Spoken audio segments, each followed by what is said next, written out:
കൂട്ടുകാരെ, ഗീതാ ഗോവിന്ദൻ നമ്മളൊക്കെ പറഞ്ഞതുപോലെ തന്നെ ഭദ്രന് പകരം അവിടെ കിഷോർ ആട്ടോ കൊല്ലപ്പെട്ട് കിടക്കുന്നത്. അങ്ങനെ വമ്പൻ ഒരു ട്വിസ്റ്റ് തന്നെയാണ് അവിടെ സംഭവിച്ചിരിക്കുന്നത്. കുറെ പേരും പറഞ്ഞിരുന്നത് കിഷോർ ആകാൻ തന്നെയാണ് സാധ്യത. അതുപോലെ തന്നെ കിഷോറാണ്. ഇനി ആ ഒരു കൊലപാതകത്തിന് പിന്നിൽ ആര് എന്ന ചോദ്യമാണ് അവിടെ മെയിനായിട്ട്.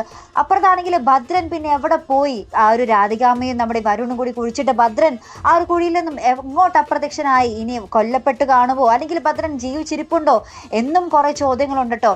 അപ്പൊ നമ്മുടെ കിഷോറിന്റെ അമ്മയും പെങ്ങളും മൊത്തം ഗീതുവിന്റെ നേർക്കാട്ടോ കൈ ചൂണ്ടുന്നത്. ഗീതുവാണ് കുറ്റക്കാരി. നേരത്തെ ചതിച്ച ഒരു കഥ വെച്ചൊക്കെ നോക്കുമ്പോൾ ഗീതുവും ഭർത്താവും കൂടിയാണ് ഈ കിഷോറിനെ ചതിച്ചു കൊന്നത് എന്നൊക്കെയാണ് ഇവർ പറഞ്ഞു കൂട്ടുന്നത് കേട്ടോ. അങ്ങനെ ഗീതു അവിടെ ഒരു പ്രതിസ്ഥാനത്ത് വരികയാണെങ്കിൽ നമ്മുടെ ഗീതുവിനെ എങ്ങനെ നമ്മുടെ ഗോവിന്ദ് രക്ഷിച്ചെടുക്കും എന്നൊക്കെയാട്ടോ ഇനി വരാൻ പോകുന്ന ഭയങ്കര സസ്പെൻസ് ത്രില്ലറായി മാറിയിരിക്കുകയാണ് നമ്മുടെ ഗീതാ ഗോവിന്ദ് കേട്ടോ. ഒരു രക്ഷയുമില്ല, കണ്ടു തന്നെ അറിയാൻ പ്രേക്ഷകരെ. ഭദ്രൻ എവിടെ പോയി? കിഷോറിനെ കൊന്നത് ആര്? നമ്മുടെ ഗീതു പ്രതിയാകുമോ? അങ്ങനെ ഒരുപാട് ചോദ്യങ്ങളുടെ ഉത്തരങ്ങളാട്ടോ ഇനി വരുന്ന എപ്പിസോഡുകളിൽ നമുക്ക് അറിയേണ്ടിയിരിക്കുന്നത്. അപ്പോൾ എന്തായാലും നമുക്ക് കാത്തിരുന്ന് കാണാം. അപ്പോൾ ഇതുപോലുള്ള പ്രൊമോ റിവ്യൂസിനും എപ്പിസോഡ് റിവ്യൂസിനും ഒക്കെ നിങ്ങൾ മറക്കാതെ ചാനൽ സബ്സ്ക്രൈബ് ചെയ്യുക. അടുത്തൊരു വീഡിയോയുമായി വരുന്നത് വരയ്ക്കും ഗുഡ് ബൈ.